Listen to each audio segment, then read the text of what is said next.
Welcome to my channel. I'm Adam Sala and I have been discussing Microsoft Loop in the wider context of Microsoft 365 or M365 context. We have had earlier sessions. If you had a chance to attend them, that's great. If not, I'm going to give a real quick recap here on what we have covered so far. What is Loop? It is a central collaboration tool that ties all the different M365 products together. We started by looking at creating Loop components and pages. We discussed the difference between the two. Pages are really the primary host, which contain components, but in turn a page can also be shared as a Loop component. So components really are the primary vehicle or container that we use to carry over from one client to the other and collaborate upon in a central location. The clients that allow us to create Loop components are MS Teams, Outlook, Whiteboard, and of course the Loop client itself, as we have seen and as we will see more often in the near future, including today. We also talked a little bit about how things are organized within Loop, and that is through Workspaces. I drew parallel to OneNote for those of you who are familiar with it and use it. It is an easy transition for you if you are a current OneNote user. If not, then no big deal. Workspace is almost like your actual notebook, a physical notebook that has a bunch of sections within it, and then you have pages, and within the pages you doodle components and write notes and so on. We create a Loop workspace by landing at loop.cloud.microsoft, and that will bring you to this page which shows all the workspaces that have been created in the past. I can add a new workspace here. I'm gonna go ahead and call this one lecture 4, and I am gonna invite one member here, Alex, and boom, I just created a workspace. You can see it's called Lecture 4, and I created a single page within it to give me a starting point. I can start with a blank page, which is the case now, or I can use one of these templates to start from. So if I go, this is going to be a project planning page because this is for my new project, and you can see it's inserted a whole bunch of components in there for me as a starting point. And what makes a component is this. You will see that a table is a component. If I click on it, depending on the type of component, it has integrations. You can export it to Excel if it's a table, or you can just create a Loop component out of it. And a Loop component has a bunch of stuff. It's essentially a metadata file that has permissions, who has access, for how long, all that good stuff that we can configure as we create that component, right? And done. It's packaged as a component, and as you can see, it put this little border around it, and it added these here, that is who has access to it. I can copy that component, or I can check if I have ever shared it before. Basically, it will open the whole thing in a separate page, right? That is how it's meant to be accessed by those people with whom I would share it. If I were to say copy this, for example, I can, oops, click happy. I'm gonna click on it again. I can change some settings. By default, it's everyone in my tenant. I can say, no, I want to select individuals, specific individuals that I choose, and I can specify either people with existing access if I have shared it before. Otherwise, I can choose, let's say I'm going to share this with Adele, who is in the organization, and Alex already has access to the workspace. Just to make sure, I can add him here. I can specify what type of permission they have. I can specify an expiration date as well, so that after that certain date, nobody will have access to this page except for those who have access to the workspace, such as Alex. On the top left here, you can see the workspace can be accessed by two individuals. The one that created it, which is myself, and Alex, you saw me invite upon creation of that workspace. I am going to apply, my entire organization has access to it, and then I can go into MS Teams, start a post in this channel, and say, guys, check this out, right? Or whatever message I want to put in there. And as you can see, I rendered it here, and then my collaborators can go in and start typing some text in there, which, as you already know, if you have seen my previous sessions, will be reflected instantaneously in the loop page that is hosted in this workspace, right? So that is a summary of the interaction between pages and the components that they host, and then components and other clients such as MS Teams. I could do the same within Outlook, or I could do the same within Whiteboard as well, right?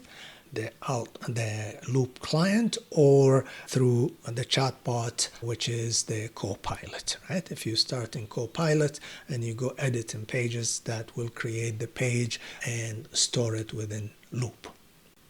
Now, I'm going to spend a little bit of time discussing where is what. So where are all these components once they have been created? Let's step back a little bit and remind you of this recent. The only place that we could navigate, find out those components and verify that they were created and interact with them to make changes and so on was in this list here. But this list is not permanent, right? Because all the new ones come to the top and then the older ones go to the bottom until they vanish eventually once we reach a certain limit. So where are they actually stored? Let me start with Outlook, right?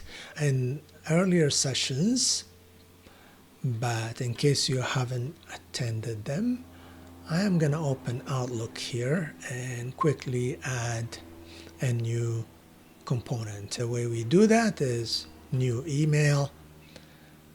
Once it opens up that editor for me, I can click in here and do insert, and you will see there's loop component over there, and it's gonna go ahead and create a loop component, and this is already added. It's called loop component 3. If I were to go over here into loop now and refresh maybe a few times, I'll remember in this space, it takes a little bit of time because it's not on my desktop. I'm just gonna put some text in here, text in email, and I am gonna send it to myself and go send. It says bad form, you don't have a subject. I should add a subject there, testing loop.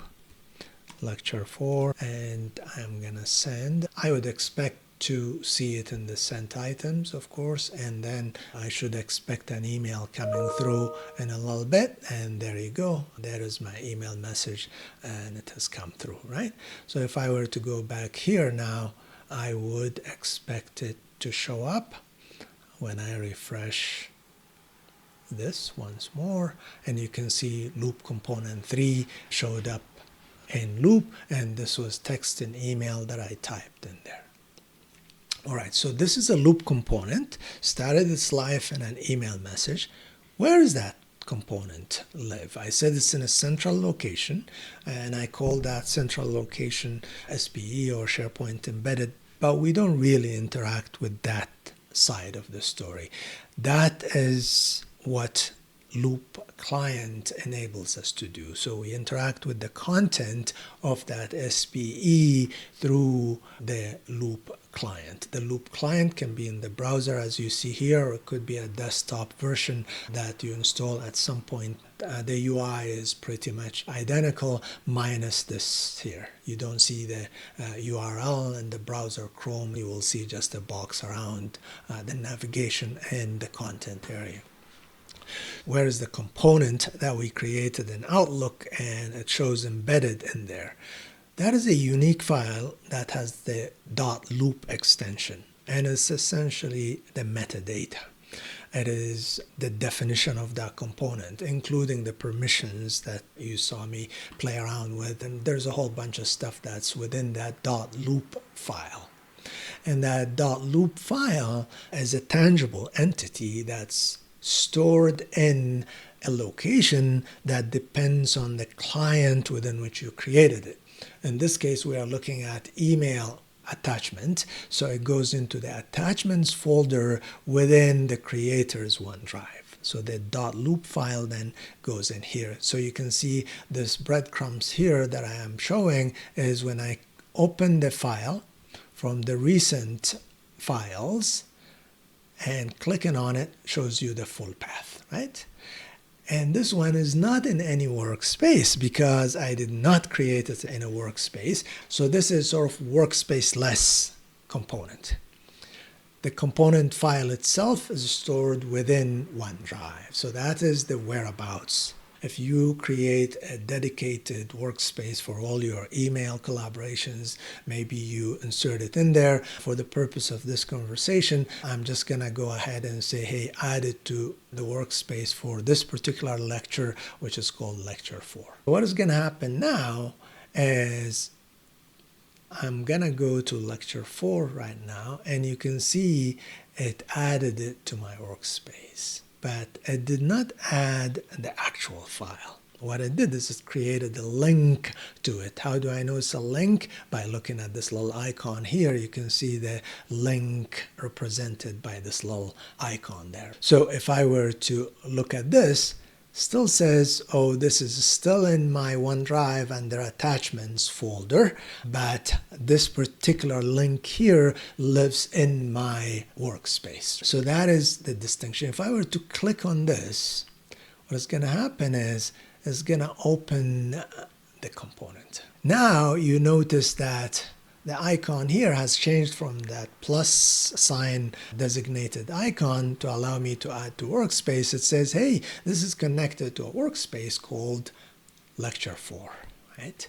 So the path still remains for the component itself, still remains in OneDrive. However, the one we are dealing with right now is the loop workspace representation of that component, right? If I were to go back to recent and click on this one here, you will notice that, hey, this is the original one.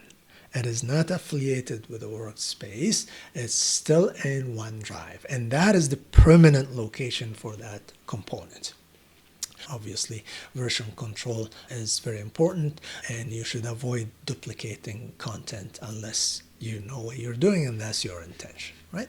So that is Outlook instigated component, and its whereabouts, as you've seen, is basically in OneDrive. If I were to click on this here, that will take me to OneDrive. If you're already familiar with it, you probably know what it looks like, but what you're looking at here is an attachments folder where all the loop components created through email are located. And if I skip one level up, you can see all the different folders. We'll cover most of those in the next few minutes that are related to loop anyways. So you've got attachments, which is a folder that was created a while back, and you can see the new loop component designated by this little icon here at the top, as opposed to these ones which were created earlier. What about Teams? In Teams, we have two types of chats within which we create components. One is if you are in a channel, such as this one, or let's go to a slightly different one, like this one here. If I have a channel called main channel, and general is what is called.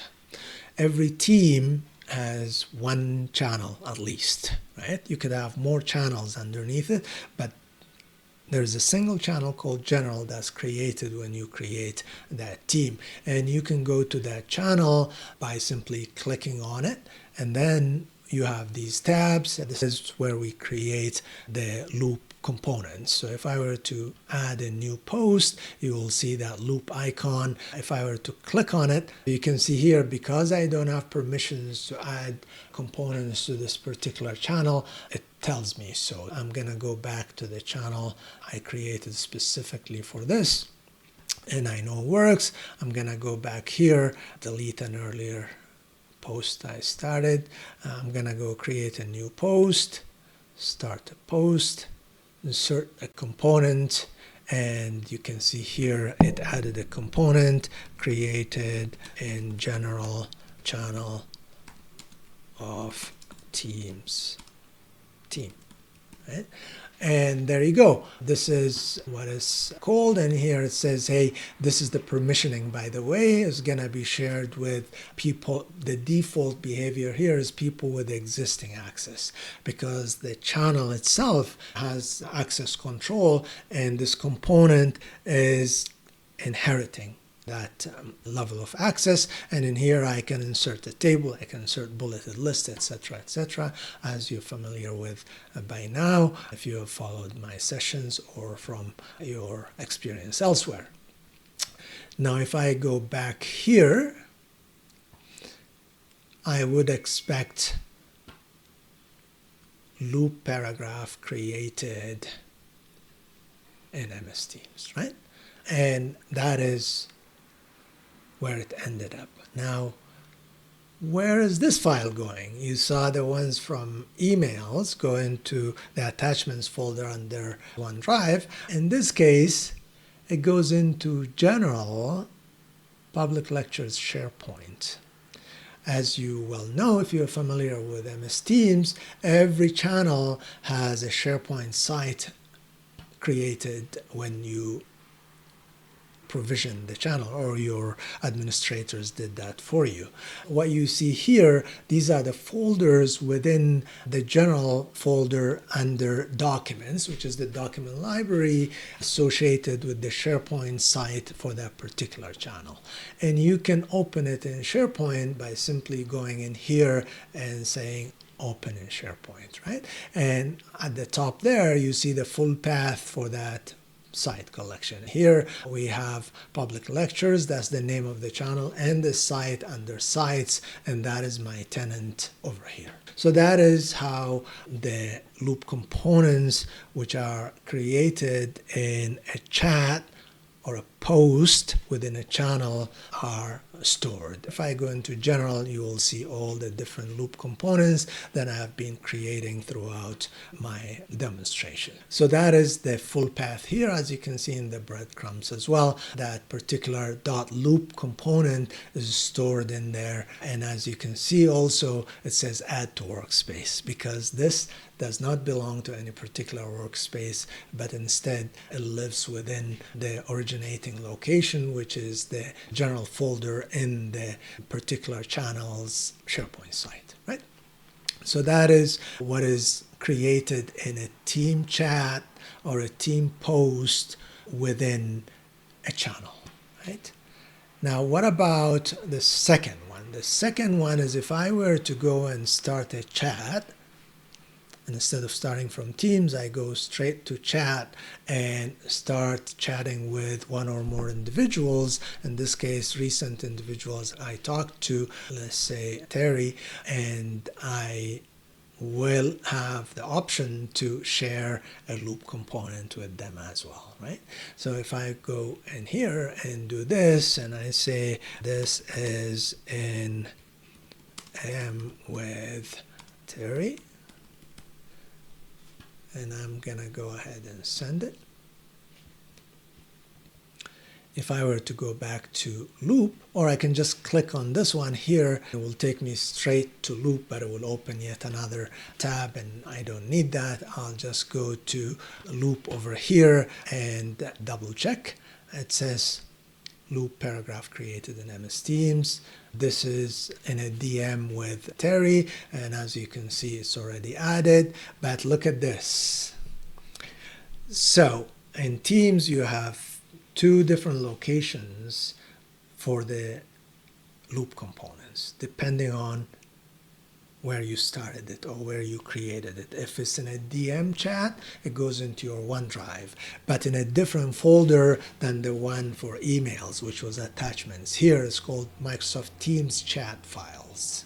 If I were to click on that, it would take me to my OneDrive. Again, these are the loop components I created in direct messaging or DM chats with my peers for demos here, fake peers, but that is where it goes. So we have attachments for email, Microsoft Teams chat files for DMs in my OneDrive, right?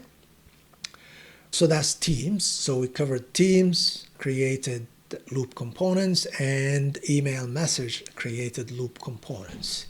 We already covered the pages, but I'll show you real quick here. Under Copilot, that's the m365.cloud.microsoft or microsoft365.com. That will take you there too. You have pages here. You can see all pages. That is where we started our conversation way back when. And that goes straight into a workspace, right?